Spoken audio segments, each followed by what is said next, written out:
आई एक प्रसंग एकदम आप लोगों के बीच में कवि की लेखनी, जहां सूर्य की रोशनी नहीं जाती वहां कवि की कलम जाती है, लेखनी जाती है।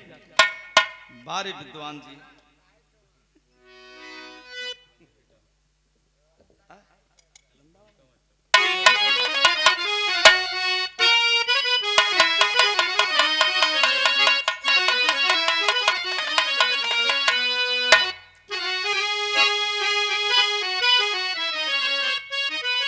प्रेम भक्ति, जहां प्रेम है वहां भक्ति है, जहां प्रेम नहीं है वहां कुछ नहीं है। जहां आदर है वही बिरादर है, जहां प्यार नहीं है, जहां सम्मान नहीं है वहां कुछ नहीं है। आइए एक बिरहा आप लोगों के बीच में प्रस्तुत करने जा रहा हूं, मात्र 15-20 मिनट का।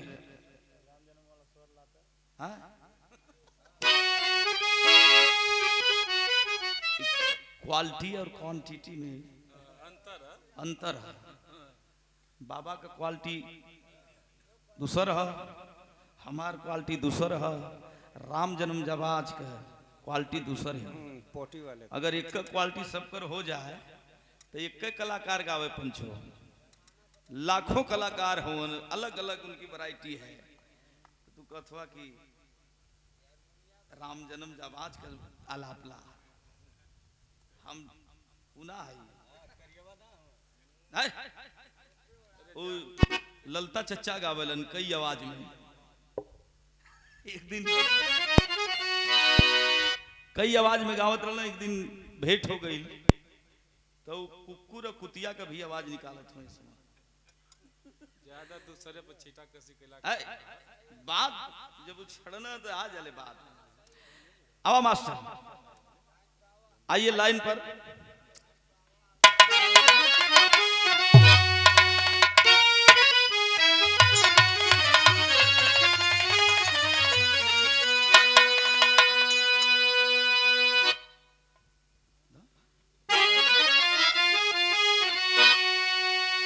वाह,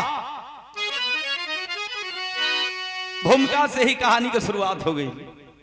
कैसे? आदमी के कदर है नहीं दोस्तों, प्रेम उत्कर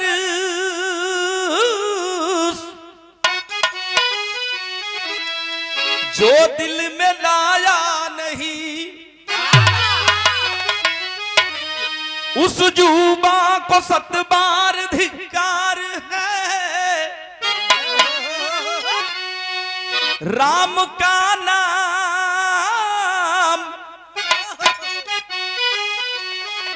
जिसने है गाया नहीं, खास दुर्योधन के राज दरबार में एक सेवक सुभग दिन बिताता रहा, नाम नंदा रहा, जाति नाई था वो, करके सेवा जो सपना सजाता रहा।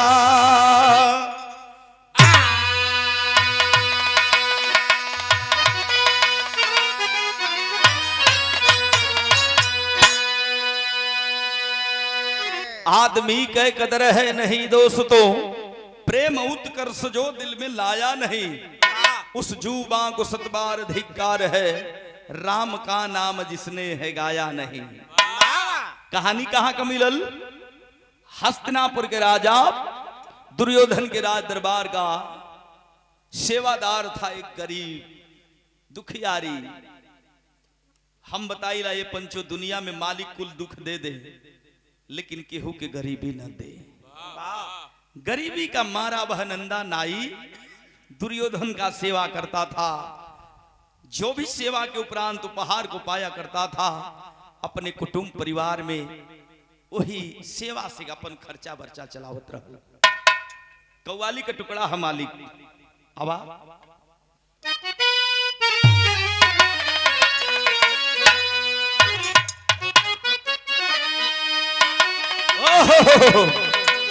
बड़ी पुरान कव्वाली है मालिक। जब हेतत रहली हम तो एक बड़ा मचल के हमारे गुरुजी बिरहा सम्राट विजय लाल यादव गुरुजी गावत रहला। कैसे वाह कोनो आशिक अपने मासुका के प्यार में धोखा खैले बा।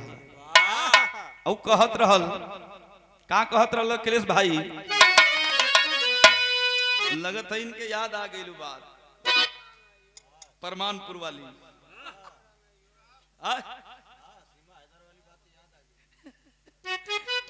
तू कहे आशिक का कहे कि मेरे महबूब आज मेरे महबूब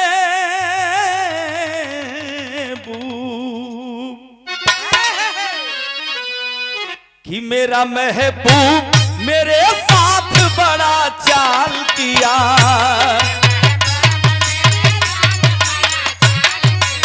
वाह बारह हीरा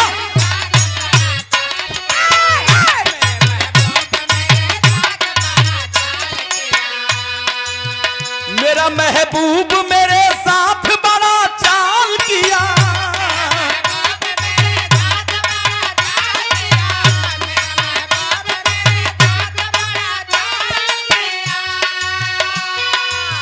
मेरा महबूब मेरे साथ बड़ा चाल किया। प्यार मांगा था झोली में गम को डाल दिया।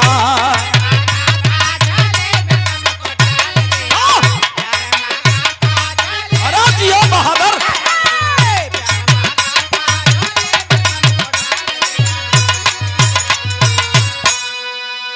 इत कव्वाली रहल बिरहा सुनो बोले भैया बाबू चचा हो। लेकिन भाव कितना सुंदर लिखलन कवि जी, जहां भक्ति है सच्ची भक्ति है वहां भगवान मिलते हैं। तो कि भक्त की आस था आज भक्त की आस था कि भक्त की आस था पे झुकते हैं भगवान जहां।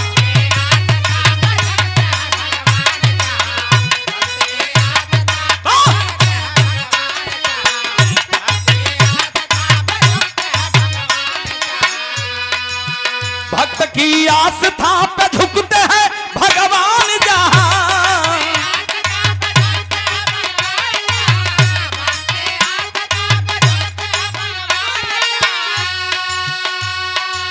भक्त की आस था पे झुकते हैं भगवान जहां। साधना तप की जग में होती पहचान वहां।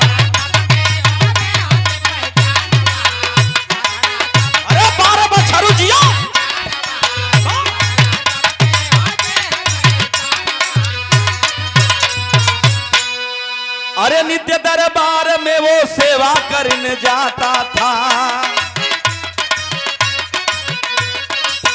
करके सेवा अपना सपना सजाता था। पूरी सेवकाई थी कुटुंब की आधार बनी, उसी से नंदा की थी जिंदगी साकार बनी।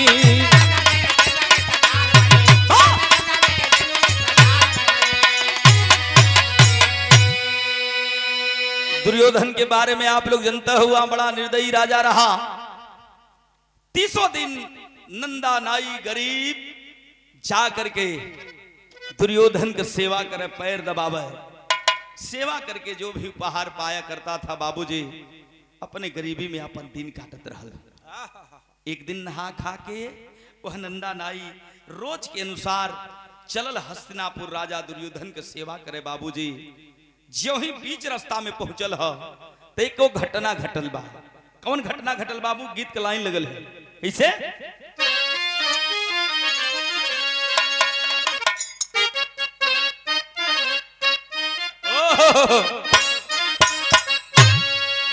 बड़ी रसीली गीत बा कि गज भर के हो गज भर के उर गुजर गुजबुकुर अरे जब दिया बोलाइला उबुतु बुकुर गज भर के गुजरिया गजब गीत रहल विराह सुनोले भैया हो।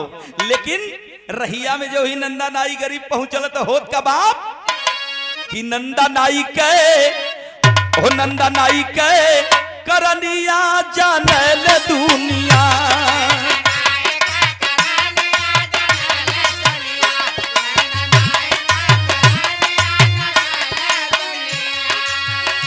पानीदार हीरा का पानी पहचान दुनिया पानीदार हीरा का पानी पहचान दुनिया हो नंदा नाई के करनिया जानल दुनिया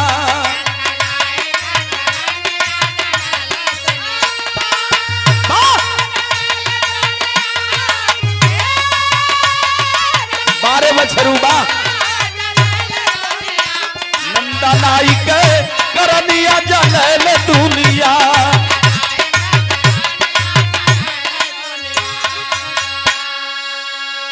रहिया में नंदा देखत कहा कि रहिया में देखल राजा के जत राजधानिया अरे मंदिर में होत बाटी हरि के भजनिया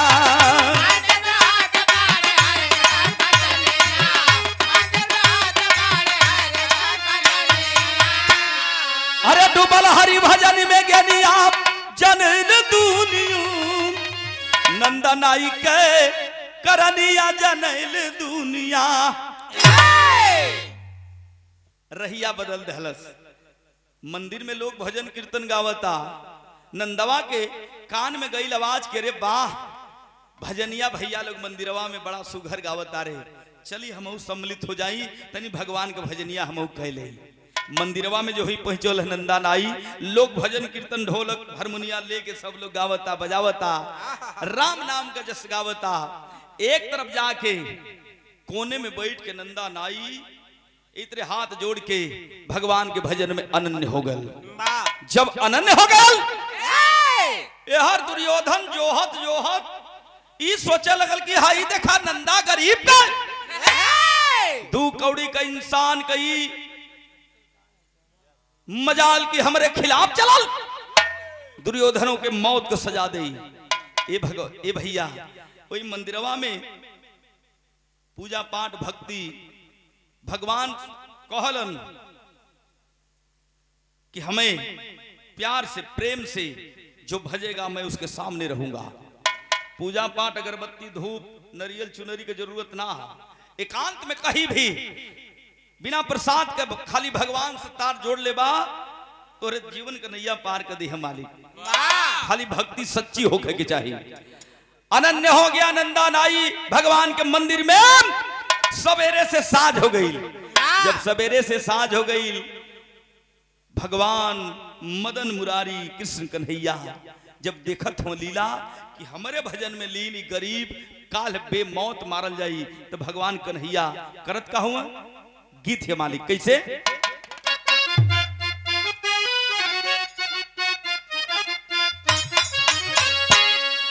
इहो देखा गीत बड़ी लहरेदार बा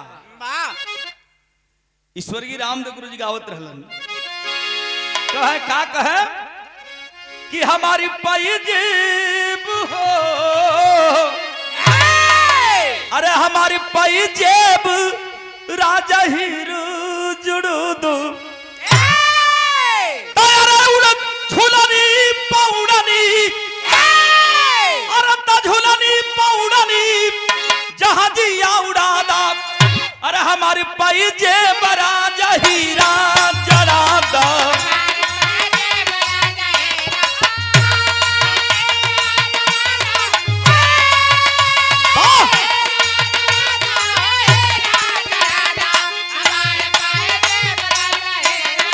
बहुत अच्छे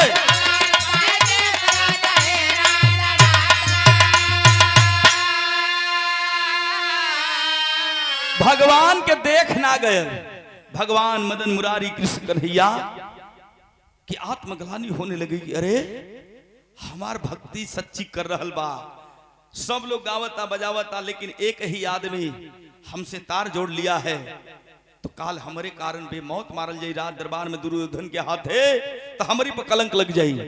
भगवान कृष्ण कन्हैया कैलन है का भाव कि समाई गईले हो, अरे समाई गईले हरि में हरि के परनवा,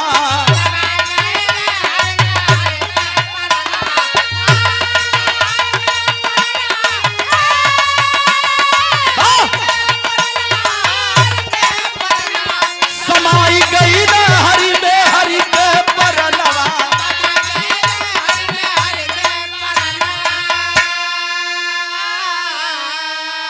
भगवान कृष्ण कन्हैया यह सोचत हो उनका कि काल्ह सभा में राजा फांसी पर झुलई है, अरे हमारे कारण बेमौत मारल गई है हो।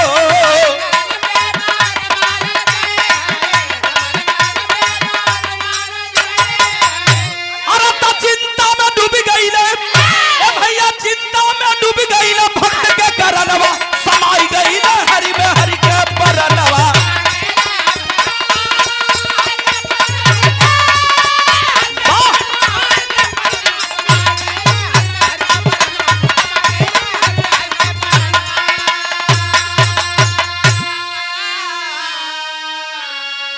जैसे अपने भक्त के खातिर भगवान नंगे पांव दौड़ पड़लन, स्वर्ग लोक से जो ही मृत लोक में इलन है धरती पर पांव रखलन, तो भिखारी के रूप बना लेलन। जब भिखारी का रूप बनौलन, कुछ दूरी पर जाके भगवान करत का हुआ कृष्ण कन्हैया तेरी के भाव लगल कैसे,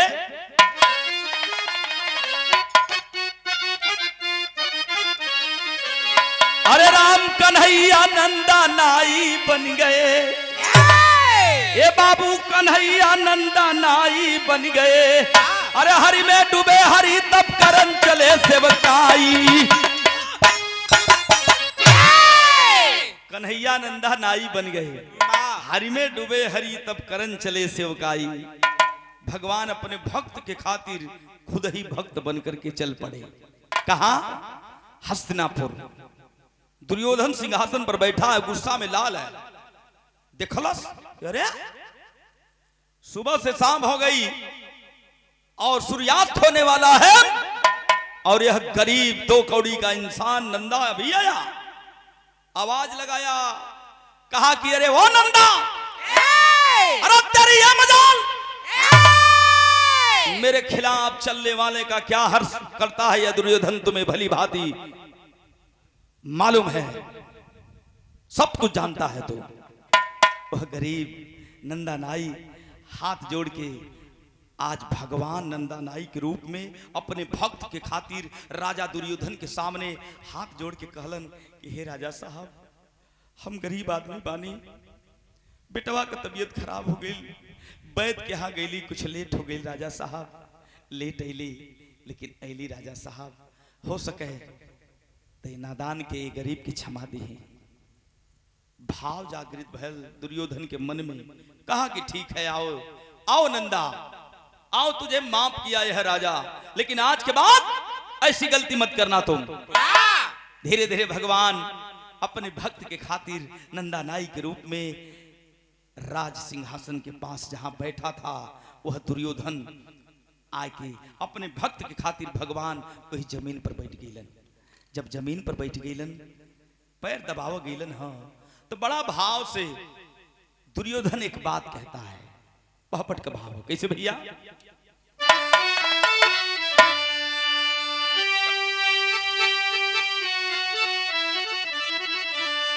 यह कहे दुर्योधन, अरे कैसन लागे,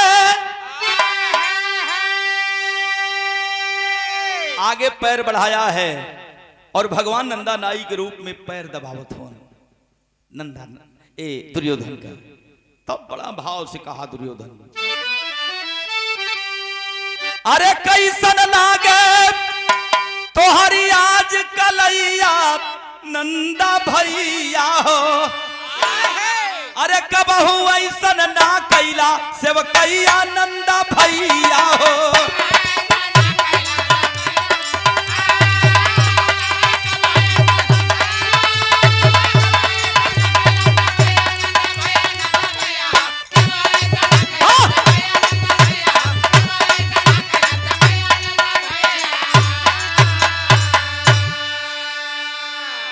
कबहू ऐसा ना कैला सेवकैया नंदा भैया हो। दोनों लोग एकदम उंघाई में डूबल हुआ। हाँ दवाई ना दिया कि दे देता मालिक।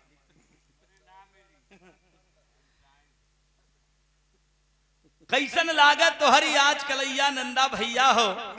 कबहू ऐसा ना कैला सेवकैया नंदा भैया हो। ए नंदा हथवा पकड़ के नंदा नाई के दुर्योधन देखा लगल कि अरे नंदा तोरे हथवा में कोनो जादू है का यार। अरे 300 दिन सेवा कर ले हमार तू, लेकिन आज तू छुअले पैरवा। अरे यार हमके महसूस ऐसा लगाता हमार रूह आवाज देता कि हमारे 7 जन्म का लगाता दुखवा भाग गले। नंदा नाई के रूप में भगवान कलन की हे राजा साहब काहे मजाक करता रहा। अरे वह गरीबवा का हथवा हा जौने हथवा से देखा, वह हथवा जौने हथवा से रोज तुहार सेवा करीला। हमरे हथवा में कोनो जादू नहीं खे राजा साहब। तब कोमल कर से सनई सनई सनई सनई माने धीरे धीरे कोमल कर से सनई सनई हरि रहल चरण दबाई हो।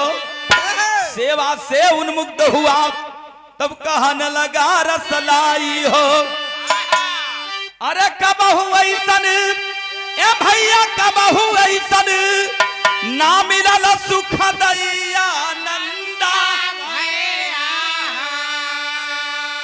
अरे ले जा जेतना चाहे तो है अरे रुपैया नंदा। बड़ा भाव से कहला दुर्योधन के रे नंदा अरे आज इतना सेवा के लिए दिल खुश होगा लगता कि राज खजाना से कुल खजनों तो के दे दे। भगवान नंदा नाई के रूप में आंख में आंसू है बारे भगवान भक्त के खातिर आज उनके आंख में आंसू है। कहलन ये राजा साहब हमार रोज का झीरवा ठीक है, इस सोना चांदी हीरा जवाहरात लेके कहा करब ना चाहिए तोहार रोज सेवा करीला वही में बहुत खुश होला। अपने गरीबी में अपने कुटुंब परिवार में हम बहुत खुश बानी। दुर्योधन डांट करके कहा फिर मेरे खिलाफ तुम चले। मंत्री को बुलाया, कहा राज खजाने से नंदा नाई को सोना चांदी हीरा जवाहरात दिया जाए। परात में सजा करके मंत्री ले आया और सामने रख दिया। दुर्योधन कहा कि दिल से कबूल कर ले नंदा नाई, मैं तुझे बहुत खुश होकर के धन दे रहा हूं। 7 बहुत खैला से धन ना उड़ाई। एक बात और कहा बड़ा भाव से कि ये नंदा तोरे आज सेवा से हमारा जीवन लगता कि हमारे जीवन का नैया पार हो गई। इतना खुश बानी कि धन ले जो अपने परिवार में खुश रहिए, फिर हमार सेवा करे राज दरबार में मत ही है। जब इतनी बतिया नंदा नाई सुलन हाथ जोड़ के राजा साहब के चरण पर गिर गिलन। कहन कि हे राजा साहब ये धनवा रख ला लेकिन अपन दरबारवा मत छोड़ावा। एमे हम बहुत खुश बानी। डांट दिया दुर्योधन, कहा कि मेरे बातों को भुलावा मत दो, मेरी बातों पर अमल करो। जाओ धन लेकर के फिर रात दरबार में कभी मत आना। भगवान लाचार हो गए। नंदा नाई के रूप में गठरी बनौलन वही धन को लेके घरे की ओर चलन है। जब घरे की ओर चलन है तब भाव भैया आल्हा का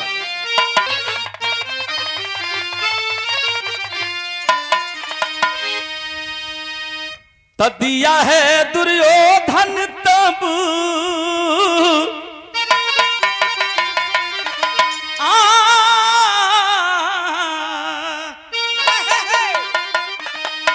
तदिया है दुर्योधन तब अनधन रुपैया भैया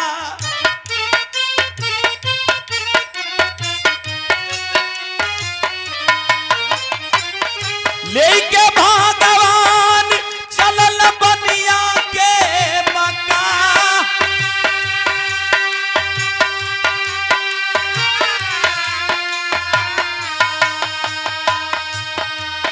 ए भैया ए बिरहा का हमारे मेन कहानी है, जरा गौर करी हन। भगवान असली नंदा नाई तो मंदिर में है, भगवान के भजन में लीन है। भगवान सोचत होन की धनवा जो दुर्योधन देहले बा धनवा के कहा रखी। अंतर्दृष्टि से देखलन तो गौवा में उनकर लंगोटिया यार, गरीबी में बड़ा मददगार एक बनिया भैया रहलन, जेकरे दुकानी से उधार बारी नंदा नाई कुलस्वर सामान लेके घरे जात रहलन।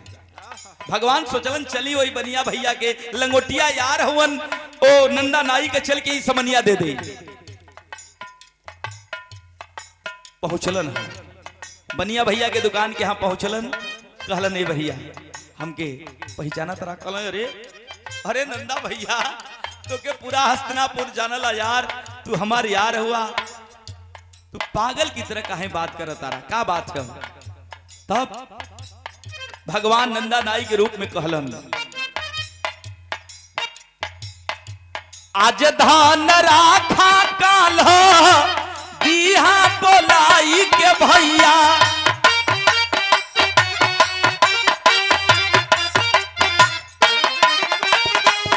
उधर नंदा नाई के टूटल बाधिया।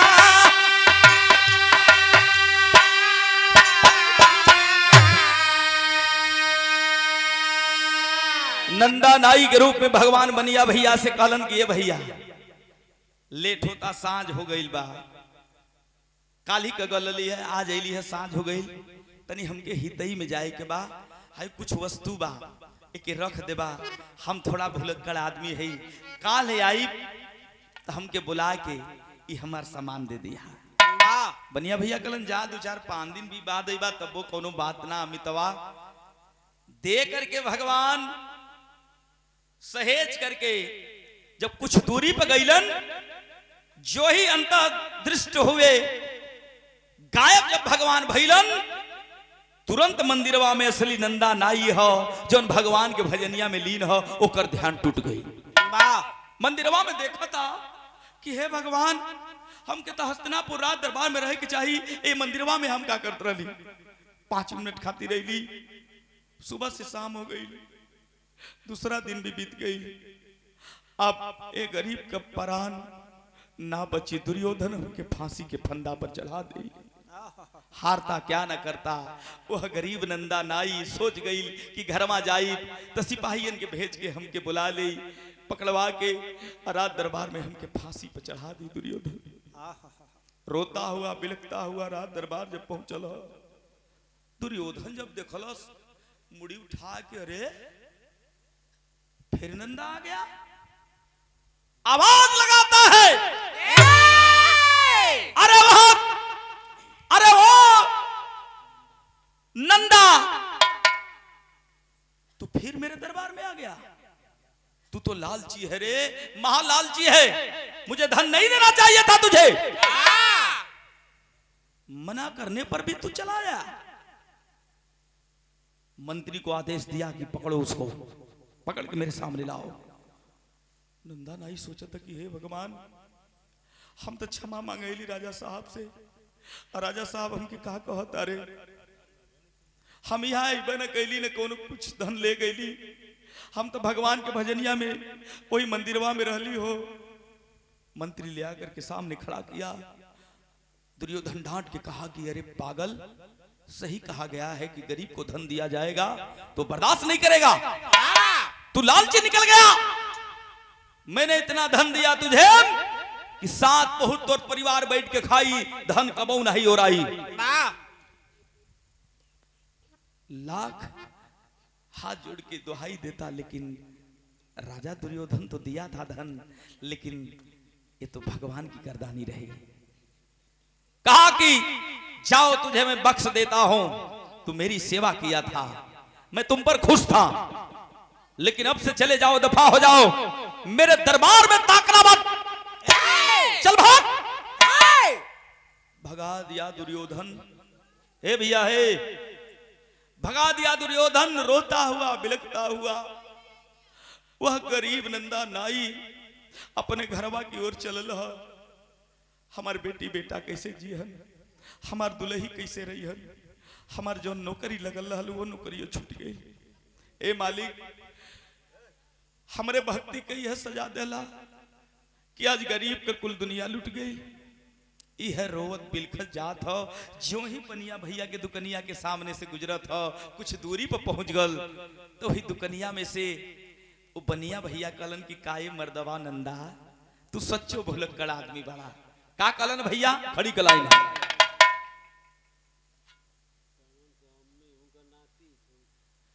ईश्वर की बाबूजी के पवन बाबू उनकर नाती हूं। पवन बाबू की ओर से ये 100 रुपए का आशीर्वाद भैया के बहुत बहुत प्रणाम बा। पिताजी की आत्मा जहां भी हो भगवान श्री चरणों में स्थान दे, मेरी कामना होगी। बनिया भैया कलन के रे मर्दवा नंदा, तू सच्चो भुलक्कड़ आदमी हुआ। का कलन है? भाव